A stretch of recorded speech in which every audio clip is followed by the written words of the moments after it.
আচ্ছা, সো আসো আমরা শুরু করি প্ল্যান্ট পার্ট, ঠিক আছে? আচ্ছা, প্ল্যান্ট পার্টের মধ্যে আমাদের শুরুতে আসো যে আমাদের বইয়ের মধ্যে এই প্ল্যান্ট পার্টের শুরুতে কিছু আয়নের নাম আছে, ঠিক আছে? ধরো একটা মানুষের, সরি, একটা প্ল্যান্টের, দাঁড়া এক মিনিট, আমার ফোন ওপেন হইতেছে না কেন?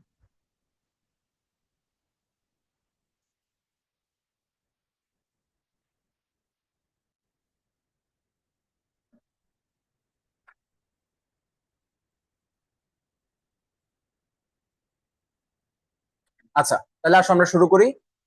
আমাদের একটা প্ল্যান্টের মধ্যে কিছু আয়ন, ধরো এটা একটা প্ল্যান্ট, এই প্ল্যান্টের এটা একটা স্টেম বা কাণ্ড, তার উপর তোমার পাতা আছে, তার নিচে তার রুট বা মূল আছে। এখন একটা প্ল্যান্টের বেঁচে থাকার জন্য সে কি করে? সে মাটি থেকে, মাটি থেকে পানি নেয়। আমরা সবাই জানি মাটি থেকে পানি নেয়, আর মাটি থেকে কিনে বিভিন্ন মিনারেলস নেয়, তাই না? বিভিন্ন মিনারেলস। এখন আমাদের প্ল্যান্টের মধ্যে কিছু মিনারেলস প্ল্যান্টের জন্য বেশি দরকার হয়, আবার কিছু মিনারেলস প্ল্যান্টের জন্য কম দরকার হয়। কথা বুঝতে পারছো? তাহলে কিছু কিছু মিনারেলস আছে যেগুলা প্ল্যান্টের জন্য অনেক বেশি দরকার, এগুলাকে আমরা বলি মাইক্রো এলিমেন্ট, ঠিক আছে? সরি, ম্যাক্রো এলিমেন্ট, ঠিক আছে? তো বাংলাতে কি বলি? ম্যাক্রো উপাদান, যেই উপাদানগুলা একটা প্ল্যান্টের বেঁচে থাকার জন্য খুবই খুবই খুবই খুবই দরকার, এবং যেগুলো বেশি পরিমাণে দরকার। ম্যাক্রো কথাটার মানে কি? আমরা সবাই জানি বড় বা বেশি। তার মানে যেই উপাদানগুলো আমাদের প্ল্যান্টের মধ্যে বেশি পরিমাণে দরকার, তাদেরকে আমরা কি বলি? ম্যাক্রো এলিমেন্ট বা ম্যাক্রো উপাদান। আর যেসব উপাদানগুলো একটা প্ল্যান্টের জন্য কম দরকার, তাদেরকে আমরা কি বলি? আমরা তাদেরকে বলি মাইক্রো এলিমেন্ট বা মাইক্রো এলিমেন্ট বা মাইক্রো উপাদান। কথা বুঝতে পারছো? তো আমাদের প্ল্যান্টের মধ্যে এই দুই ধরনের উপাদান বা মিনারেলস দরকার হয়, ম্যাক্রো আর মাইক্রো, ঠিক আছে? আচ্ছা, এখন কথা যে এই যে ম্যাক্রো আর মাইক্রো এলিমেন্ট, এগুলো কি কি, কোনগুলো ম্যাক্রো কোনগুলো মাইক্রো, এটা পরীক্ষা ভাই প্রচুর আসে, প্রচুর আসে। তো এই জিনিসটা ভাই তোমাদের খুব ভালোভাবে জানতে হবে, ঠিক আছে? আচ্ছা, তাহলে আমরা দেখি যে একটা প্ল্যান্টের মধ্যে ম্যাক্রো উপাদান কি কি আছে। ম্যাক্রো উপাদান কি কি আছে এটা তোমরা সবাই জানো, একটা নেমোনিকের মাধ্যমে আমরা মনে রাখি। কি কি বলতো? MGK, cafe for nice, nice chops, তাই না? এটা আমরা মোটামুটি এই জিনিসটা আশা করি তোমরা সবাই শুনছো। এমজিকে, ক্যাফে ফর নাইস চপস, এটা ম্যাক্রো উপাদান, ঠিক আছে? এখন তাহলে এই এমজিকে মানে কি? এমজি মানে ম্যাগনেসিয়াম, এমজি মানে ম্যাগনেসিয়াম, কে মানে পটাশিয়াম, সিএ মানে ক্যালসিয়াম, এফই মানে আয়রন, ঠিক আছে? তারপর নাইস মানে নাইট্রোজেন, চপস এর মধ্যে সি ফর তোমার কার্বন, ঠিক আছে? তারপর H for hydrogen, O for oxygen, P for phosphorus, S for sulphur. তাহলে এগুলো সবই আমাদের ম্যাক্রো উপাদান, ঠিক আছে? আচ্ছা, এখন দেখো তাহলে ম্যাক্রো উপাদান গুলা কয়টা হলো? একটা, দুইটা, তিনটা, চারটা, পাঁচটা, ছয়টা, সাতটা, আটটা, নয়টা, 10টা। তাহলে টোটাল ম্যাক্রো উপাদান কয়টা ভাইয়া? আমরা জানি 10টা। তো এই জিনিসটা ভাইয়া তোমাদের পরীক্ষা আসে, নিচের কোনটা ম্যাক্রো উপাদান, নিচের কোনটা মাইক্রো উপাদান, এই জিনিসগুলো এমসিকিউ তে আসবে, ঠিক আছে? সো ম্যাক্রো এভাবে পড়বা, কয়টা? 10টা। নাম্বারও আসে কিন্তু, ম্যাক্রো উপাদান কয়টা, মাইক্রো উপাদান কয়টা, ঠিক আছে? আচ্ছা, এখন এগুলা বাদে, এগুলা তুমি বাদে যেগুলা তুমি অপশনে দেখবা, ঠিক আছে? এগুলো বাদে যে magnesium, potassium, calcium, iron, nitrogen, carbon, hydrogen, এগুলা বাদে তুমি, এগুলা বাদে তুমি যেগুলো তুমি অপশনে দেখবা, ওগুলা সবই কি? ওগুলো সবই মাইক্রো উপাদান, ঠিক আছে? তাহলে এখন আসো কয়েকটা মাইক্রো উপাদানের নাম জানি আমরা। কয়েকটা মাইক্রো উপাদানের মধ্যে নাম্বার ওয়ান যেটা, সেটা আমাদের জিঙ্ক। কি নাম? জিঙ্ক। তারপরে যেটা, সেটা ম্যাগনেসিয়াম। তারপরে যেটা, সেটা সরি, ম্যাগনেসিয়াম না, ম্যাঙ্গানিজ, ঠিক আছে? ম্যাঙ্গানিজ। তারপর আমাদের মলিবডেনাম। তারপর আমাদের বোরন, ঠিক আছে? তারপর আমাদের কপার, ঠিক আছে? তারপর আমাদের ক্লোরিন, ঠিক আছে? ক্লোরিন। আর আমাদের আয়রন। এখন দেখো, আয়রনটা কিন্তু তোমাদের এখানে দেওয়া আছে, এখানে দেওয়া আছে মাইক্রো, মানে তোমাদের বইয়ে দেওয়া আছে মাইক্রো উপাদানের সাথে আয়রন, বাট অ্যাকচুয়ালি আয়রনটা কি ম্যাক্রো উপাদানের সাথে চলে যাবে। কথা বুঝতে পারছো? তো আমরা এখান থেকে আয়রনটা বাদ দিই। ক্লিয়ার? তো এই জিনিসটা তোমরা যদি, তোমাদের যদি নতুন এডিশনের বই আয়রনটা যদি মাইক্রোর মধ্যে দিয়ে থাকে, তোমরা অবশ্যই মনে রাখবে আয়রনটা ম্যাক্রোর মধ্যে পড়বে। কথা ক্লিয়ার? তাহলে এই যে জিঙ্ক, ম্যাঙ্গানিজ, তারপর জিঙ্ক, ম্যাঙ্গানিজ, মলিবডেনাম, তারপর আমাদের যে কপার, বোরন, কপার, হ্যাঁ, ক্লোরিন, এগুলো সবই কি? এগুলো সবই আমাদের মাইক্রো উপাদান। ক্লিয়ার? আচ্ছা, এখন কথা হচ্ছে যে আমাদের এই যে ম্যাক্রো উপাদান যেগুলো আছে, এই ম্যাক্রো উপাদান কোনটা কোন কাজে লাগে, ঠিক আছে? এটা ভাইয়া তোমাদেরকে এখন সুন্দরভাবে পড়ায় দিব। তোমাদের ইনশাল্লাহ এই ক্লাসের পরে এটা নিয়ে কোনো প্রবলেমই হবে না। যদি কোনো প্রবলেম ফেস করো অবশ্যই আমাকে বলবা যে ভাইয়া ক্লাসের মধ্যে যে আমি এটা নিয়ে প্রবলেম ফেস করতেছি, ঠিক আছে? তো আসো আমরা শুরু করি যে কোন উপাদানের কাজ কি, ঠিক আছে? তাহলে কোন উপাদানের কাজ কি এটা যদি তুমি জানো তাহলে তুমি বুঝতে পারবা যে কোন উপাদানের কারণে কি রোগ হয়, মানে কোন উপাদানের অভাবে কোন রোগ হয় এটা তুমি জানতে পারবে। ক্লিয়ার? তাহলে আসলে আমরা শুরু করি ভাই হচ্ছে আগের পেজটাকে নাইট্রোজেন আরেকবার দিয়ে। দেখা যাবে? হ্যাঁ, কোনটা কোনটা? আগের পেজটাকে আরেকবার দেখানো যাবে ভাই? এই যে আমি তোদেরকে পিডিএফটা দিয়ে দিব, তো গ্রুপে দিয়ে দিব, সমস্যা নাই। ঠিক আছে ভাই, থ্যাংক ইউ। ঠিক আছে। আচ্ছা, তাহলে এবার আসো, তাহলে আমরা শুরু করি হচ্ছে ম্যাক্রোর মধ্যে কি নাইট্রোজেন দিয়ে শুরু করলাম, মানে কোন উপাদানের কাজ কি। ভাইয়া তোমরা এগুলো একটু ভালো করে পড়ো, এগুলো পড়লে তোমরা ইনশাল্লাহ পারবা, অনেক ইজি, কথা বুঝতে পারছো? আচ্ছা, প্রথমে আসো নাইট্রোজেন। ভাইয়া নাইট্রোজেনের কাজ কি তোমরা অবশ্যই এই পার্টটা আমার সাথে একদম সুন্দরভাবে পড়বা। নাইট্রোজেনের কাজ হচ্ছে মেইনলি ভাইয়া তিনটা। কয়টা ভাইয়া? তিনটা কাজ। তোমাদের বই অনুযায়ী কয়টা কাজ? তিনটা কাজ দেওয়া আছে। ওকে, ফাইন, ভেরি গুড। তিনটার মধ্যে কি কি? প্রথমে আসো, নাইট্রোজেন হচ্ছে বিভিন্ন স্ট্রাকচার তৈরিতে কাজে লাগে। বিভিন্ন স্ট্রাকচার বা কোনো কিছুর গঠনে তুমি যদি যাও তাহলে তুমি নাইট্রোজেন পাবা। এখন কোন কোন স্ট্রাকচার আমি একটু পরে যাচ্ছি ওখানে, ঠিক আছে? প্যারানিয়ম। তাহলে এক নাম্বার কাজ কি? স্ট্রাকচার বা বিভিন্ন গঠনে কাজে লাগে। তারপর শো, নাইট্রোজেন হচ্ছে তোমার বডির একটা প্ল্যান্টের গ্রোথের জন্য কাজে লাগবে বা বৃদ্ধির জন্য। কিসের জন্য ভাইয়া? গ্রোথ বা বৃদ্ধির জন্য কাজে লাগবে। তাহলে নাইট্রোজেন কি? স্ট্রাকচারে কাজে লাগে, গ্রোথ বা বৃদ্ধির জন্য কাজে লাগে। আর হচ্ছে নাইট্রোজেন তোমার একটা, তোমার যে একটা গাছ আছে এই গাছের মধ্যে পানির পরিমাণ বাড়ায়। কিসের পরিমাণ বাড়ায়? পানির পরিমাণ বাড়ায়, ঠিক আছে? এই তিনটা কাজ আমি যাচ্ছি, প্রত্যেকটা জিনিস দিয়ে যাচ্ছি। তাহলে আমি এই তিনটা কাজ আপাতত এইভাবে পড়বো। কি? স্ট্রাকচার তৈরি করবে, গঠন গ্রোথ করবে, পানি বাড়াবে। আসলে এবার আমরা পড়ি।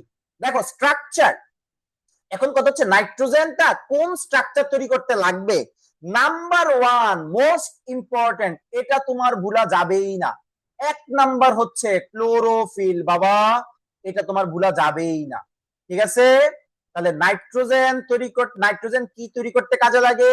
ক্লোরোফিল তৈরি করতে কাজে লাগে, নাম্বার ওয়ান। সেকেন্ডলি যেটা সেটা হচ্ছে যে ভাইয়া আমাদের একটা গাছের মধ্যে যে নিউক্লিক অ্যাসিড আছে, ঠিক আছে? একটা গাছের মধ্যে যে নিউক্লিক অ্যাসিড আছে, ওই নিউক্লিক অ্যাসিড তৈরি করতে কি লাগবে? নাইট্রোজেন লাগবে, সেকেন্ড কথা। তিন নাম্বারটা হচ্ছে একটা গাছের মধ্যে যে প্রোটিন আছে, এই প্রোটিন তৈরি করতে কি লাগবে? নাইট্রোজেন।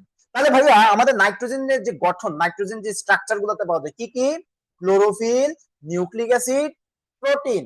আসো এবার প্রত্যেকটা বুঝাই।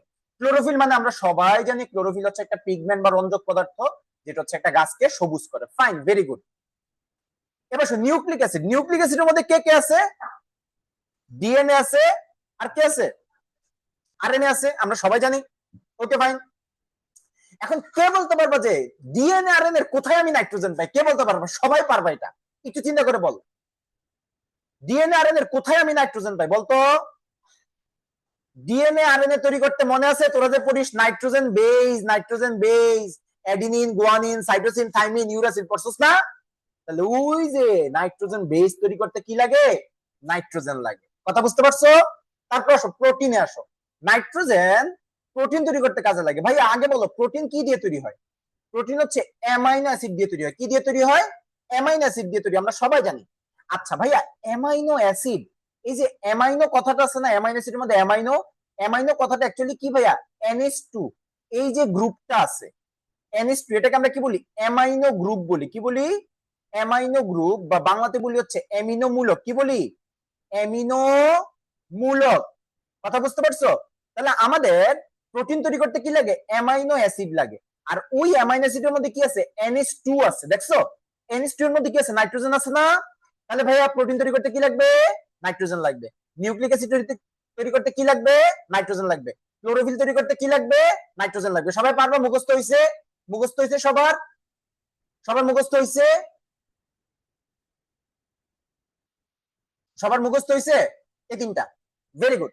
এবার আসো ভাইয়া, তাহলে দেখো এই যে ক্লোরোফিলের মধ্যে আসো ভাইয়া, ক্লোরোফিল তৈরি করতে কি লাগে?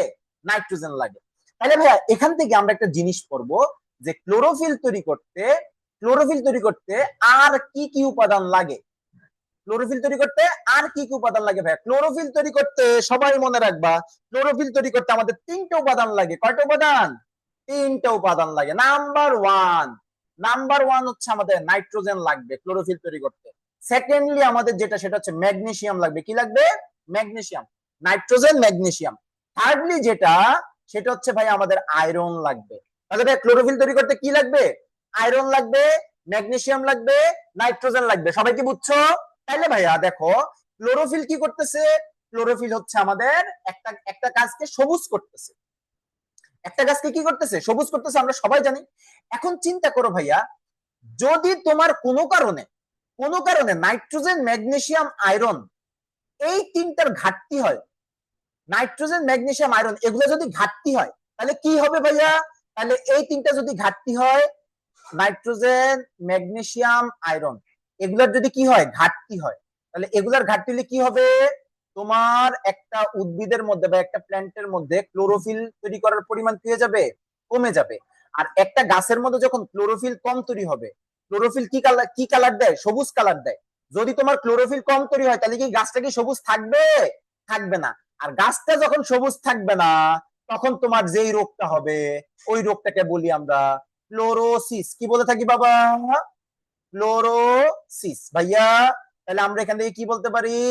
যে ক্লোরোসিস কোন কোন মিনারেলস এর অভাবে হয় বলো তো বাবা? নাইট্রোজেন, ম্যাগনেসিয়াম আর আয়রন।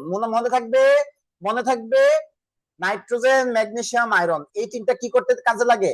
ক্লোরোফিল তৈরি করতে কাজে লাগে। যদি তোমার এগুলার ঘাটতি হয়, তাহলে ক্লোরোফিলের পরিমাণ কমে যাবে। ক্লোরোফিলের পরিমাণ কমে গেলে তোমার কি হবে? ক্লোরোসিস হবে। ক্লোরোসিসে কি হয়? ক্লোরোসিসে একটা গাছ কি হয়ে যায়? তার সবুজ যে ভাবটা, ওই ভাবটা কমে যায়। ফলে গাছটা হচ্ছে একটু হলুদ হলুদ দেখাবে। কেমন দেখাবে? একটু হলুদ হলুদ দেখাবে গাছটা। আমার কথা বুঝতে পারছো? তাহলে গাছটা কি দেখাবে? একটু হলুদ দেখাবে। সবাই ক্লিয়ার? মুখস্থ হয়ে গেছে? মুখস্থ হয়ে গেছে, ঠিক আছে। আচ্ছা, সো এবার আসো তাহলে আমরা এখান থেকে বুঝে গেলাম যে এই এই কাজগুলা ঘটে ক্লোরোফিল দিয়ে। ক্লোরোফিল রিলেটেড যা যা আছে সব শেষ, ক্লিয়ার? একসাথে পড়াই দিছি। এবার আসো নাইট্রোজেনের আরেকটা আছে, সেটা হচ্ছে গ্রোথ। নাইট্রোজেন কি করে? গ্রোথ করে, ঠিক আছে বাবা নাইট্রোজেন গ্রোথ করে। আচ্ছা, এবার আসো আমি একটু গ্রোথ রিলেটেড পড়াগুলা পড়াই দিই। একটা গাছের গ্রোথ কে কে করায়? একটা গাছের গ্রোথ কে কে করায়? ঠিক আছে বাবা, মনে রাখবা বাবা, একটা গাছের গ্রোথ করাবে হচ্ছে দুইজনে। কয়জনে গ্রো করাবে? দুইজনে একটা গাছকে গ্রো করায়, বৃদ্ধি করায় দুইজনে। নাম্বার ওয়ান যে বাবা, সেই বাবার নাম হচ্ছে নাইট্রোজেন। 2 নম্বর বাবার নাম হচ্ছে পটাশিয়াম। কে বাবা? পটাশিয়াম। তাহলে আমাদের একটা গাছের গ্রোথ করাবে 2টা মিনারেলস। নাম্বার ওয়ান নাইট্রোজেন, 2 নম্বর কি? পটাশিয়াম। ভাইয়া আমি যেভাবে পড়াচ্ছি তোমরা এভাবেই পড়বা, তাহলে পড়াটা ইজি হয়ে যাবে বাবা, টেনশন করবা না, একদম ইজি হয়ে যাবে। নাইট্রোজেন আর পটাশিয়াম বাবা, দেখো তো নাইট্রোজেনও গ্রো করায়, পটাশিয়ামও গ্রো করায়। এখন কথা হচ্ছে গ্রো করায় কেন? নাইট্রোজেন কেমনে গ্রো করায় বাবা? নাইট্রোজেন কিভাবে গ্রো করায় জানো? নাইট্রোজেন গ্রো করাই হচ্ছে একটা সেল, ধরো একটা কোষ এরকম আছে, ছোট আছে, ধরো একটা কোষ, ধরো যে কোষের সাইজ ধরো যে কত কত মিলিমিটার। ফর এক্সাম্পল এই কোষটার সাইজ ধরো যে 3 মিলিমিটার আছে, আমি জাস্ট একটা এক্সাম্পল দিচ্ছি। এখন আমাদের নাইট্রোজেন কি করে জানো? নাইট্রোজেন হচ্ছে কোষটাকে টাইনা টাইনা বড় করে, মানে কোষের লেন্থটাকে বড় করে। কোষের লেন্থ ধরো আগে ছিল 3 মিলিমিটার, এখন কোষটাকে বড় করে হয়ে গেছে 7 মিলিমিটার। তাহলে ভাই কোষটাকে বড় করছে না? তাহলে এই যে নাইট্রোজেন কি করতেছে? কোষটাকে বড় করতেছে, কোষটাকে বড় করতেছে। তাহলে কোষটাকে বড় করলে গ্রোথ হচ্ছে না ভাইয়া? তুমি চিন্তা করো, একটা গাছে যদি সব কোষ যদি গ্রো করে, সব কোষ যদি বড় হয়ে যায়, তাহলে আলটিমেটলি পুরো গাছটাই কি করবে? বড় হবে না? তাহলে নাইট্রোজেন কি করতেছে? একটা কোষকে জাস্ট বড় করতেছে, বড় করার মাধ্যমে একটা গাছের গ্রো করায়, ঠিক আছে। এবার সব পটাশিয়াম কিভাবে গ্রো করায় বাবা? পটাশিয়াম গ্রো করায় হচ্ছে সেল ডিভিশন বাড়াইয়া। কি বাড়াইয়া? সেল ডিভিশন বাড়ায় দেয়। তোমার পটাশিয়াম কি করে? সেল ডিভিশন বাড়ায় দেয়। তাহলে তুমি চিন্তা করো, আগে ধরো যে একটা গাছে তোমার কয়টা কোষ ছিল? ধরো যে 50টা কোষ ছিল, ফর এক্সাম্পল 50টা সেল ছিল একটা গাছের মধ্যে। কিন্তু পটাশিয়াম এসে কি করলো? তার সেল ডিভিশন বাড়ায় দিল, মানে 50 থেকে এখন 300 সেল করে দিল। ধরো ধরো 50টা থেকে এখন কয়টা সেল হলো? 300 সেল করে দিল। এটা কে করলো? পটাশিয়াম। তার মানে পটাশিয়াম কি করলো? সেল ডিভিশনটাকে বাড়ায় দিল, মানে কোষ সংখ্যা বেড়ে গেল। আর কোষ সংখ্যা যখন বেড়ে যাবে বাবা, কোষ সংখ্যা যখন বেড়ে যাবে তখন কি হবে? তখন হচ্ছে আমাদের একটা গাছের কি হবে আলটিমেটলি গ্রো করবে, তাই না বাবা? তাহলে গ্রোথ রিলেটেড জিনিসগুলো পারবা না বাবা, যে নাইট্রোজেন আর পটাশিয়াম এই দুটা কি করবেন, একটা একটা গাছকে গ্রো করাবে। ক্লিয়ার সবাই? একজন হচ্ছে সেল ডিভিশন বাড়ায় গ্রো করাবে, আরেকজন কি করবে, কোষটাকে টাইনা টাইনা লম্বা করবে। কথা বুঝেছিস তোরা? কথা বুঝেছিস?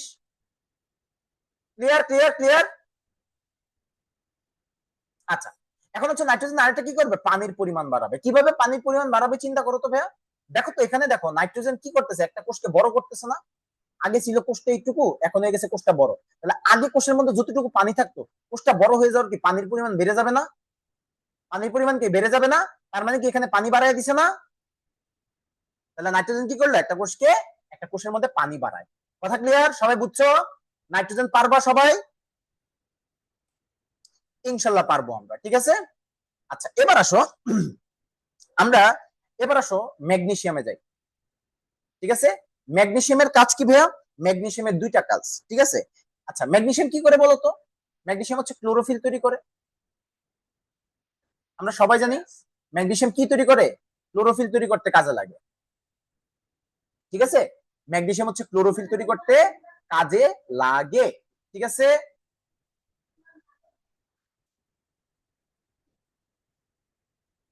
আচ্ছা এখন দেখো ভাইয়া, একটা গাছ ধরো, এই গাছের মধ্যে, এই গাছের ধরো যে এটা হচ্ছে একটা কোষ, ঠিক আছে। এই গাছের মধ্যে এটা হচ্ছে একটা কোষ, এই কোষের মধ্যে ধরো এটা হচ্ছে একটা ক্লোরোপ্লাস্ট। এটা কি ভাইয়া? এটা হচ্ছে একটা ক্লোরোপ্লাস্ট, এটা হচ্ছে একটা ক্লোরোপ্লাস্ট। Very good.